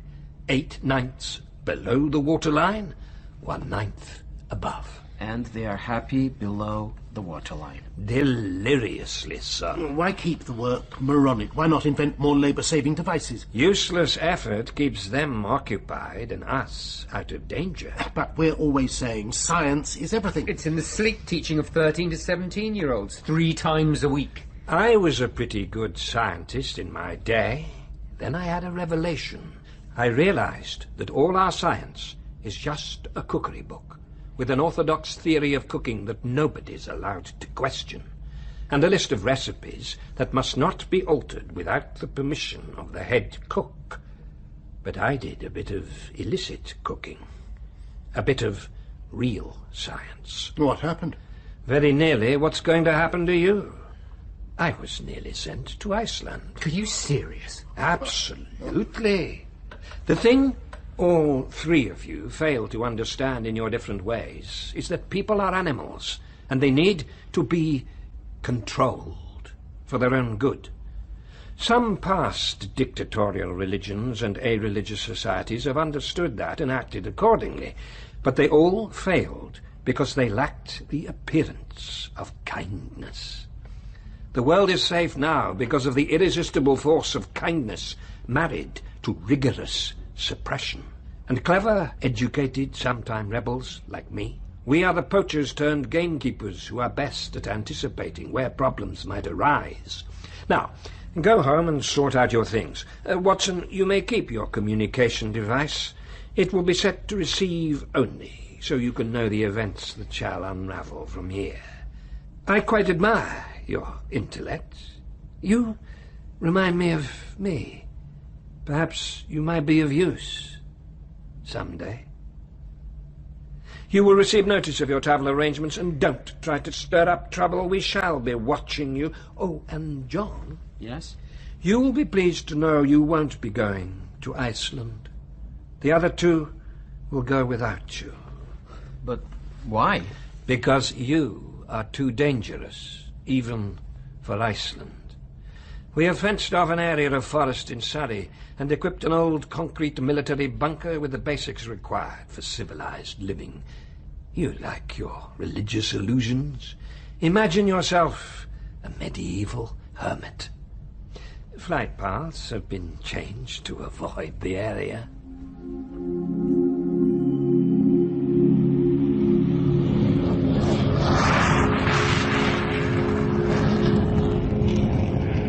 Once we were aboard the plane for Iceland, I took the opportunity to check my messages. I listened to a long, rambling speech from Bernard's girlfriend. She sounded broken. I'm sorry I missed you, Mr. Watson. Bernard thinks a lot of you. I hoped you might be able to help me. You see, I don't know how I'm supposed to make any sense of this. Believe me, I really don't understand. Beyond which zip-up boots to wear, or which of the men at the Soma fountain to go home with, I haven't had to make a serious decision about any aspect of my life. I haven't wanted to. Now this man comes along, turns me down, sends me into a spin. It was comfortable being wanted. Please make things normal again. I want not to want. Men came and went, literally, and each brought some kind of novelty, mostly, and all confirmed I am special, beautiful, desirable, and I depilated. And deodorized and was worshipped and stroked and complimented. Then he comes along, downright cheek of it. And suddenly everything I thought counted for nothing. Not for him the tinted hair, foundation, long enameled nails. Not for him the uplift brow and gossamer pants. No, he wants everything natural. Ugly, in other words. And he wanted me thinking, not blanked by Soma and sex. And I know he's right, but he has stripped it all away. Showed me how useless I am. And put nothing in its place. I am empty now. Lost. Sad, and I can't stand it. I ache for him, for myself, for everything.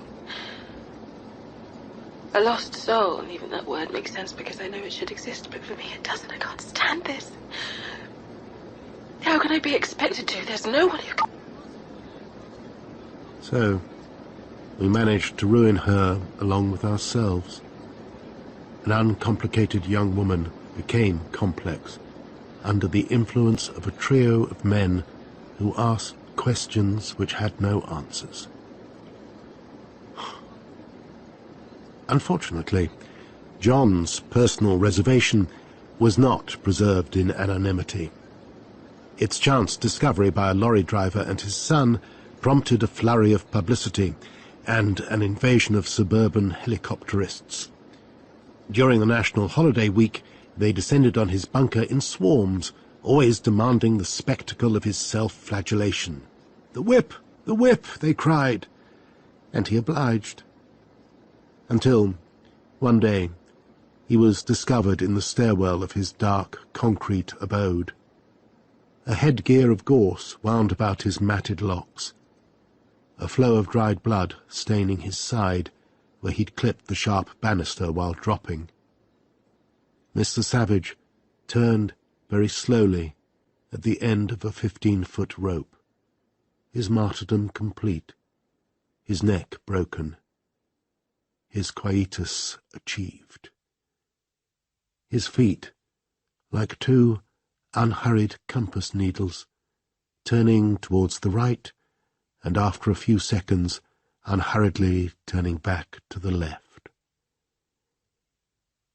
On hearing the news of John's death, Lenina Crown walked out into the road in Kensington Gore and lay down, waiting to be flattened by a bus. Then she resided in a care home in Wembley until throwing herself from a window when the nurse's back was turned. At least, that was the story given out. Goodbye, Lenina Crown. Goodbye, history.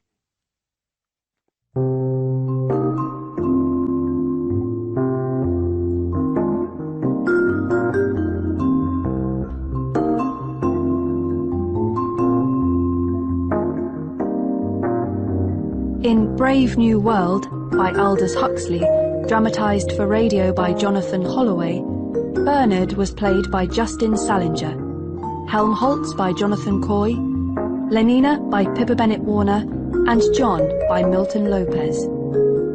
The director of the London Hatcheries was played by Anton Lesser, Linda by Karina Fernandez, Fanny by Nicola Ferguson, and Henry by Sam Riggs. Miss Keats was Scarlett Brooks, and Mustafa Mond, Sean Baker. Other roles were played by Nick Underwood and members of the cast. The producer was David Hunter.